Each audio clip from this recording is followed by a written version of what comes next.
This month's lesson is once again brought to you by line 2 of the grid.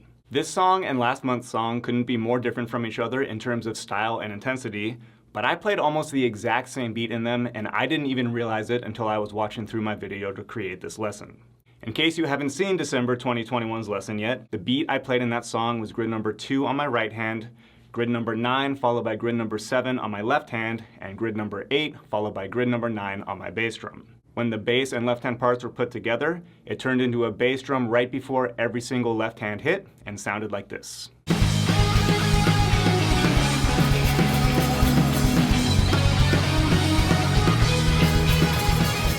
Believe it or not, the beat from this month's song is the same idea aside from the minor variations made to support the song.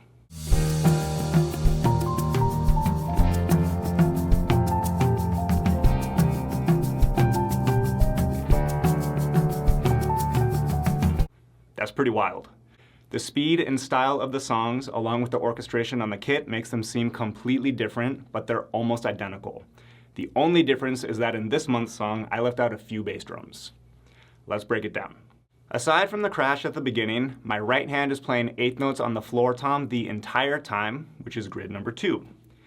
The accent on the and of 4 is important. We'll talk about that in a second. My left hand plays grid number 9 on the snare, followed by grid number 7 on the toms. If I had chosen to play the entire rhythm on the rack tom, my left hand could have handled it all, but since I wanted the last hit to be on the floor tom, which my right hand was already playing on, I accented it so that it would stand out and the rhythm from grid number 7 would come through. The only difference between the two beats is that for December's song, there was a bass drum right before every left hand hit, and in this song, I took out most of them and only left 2 bass drums leading into left hand hits, on the of 2 leading into the first hit of grid 7, and on the E of 4 leading into the last hit of grid 7. Aside from the missing bass drums, the two beats are conceptually identical. Whoa. The parts in the song where I'm only playing the ride cymbal are me cycling through all of line 2 starting with grid number 9. I did this because I liked the tension and release it created by starting with the piano rhythm's dotted eighth note pulse and then continuing on with it even though the piano doesn't.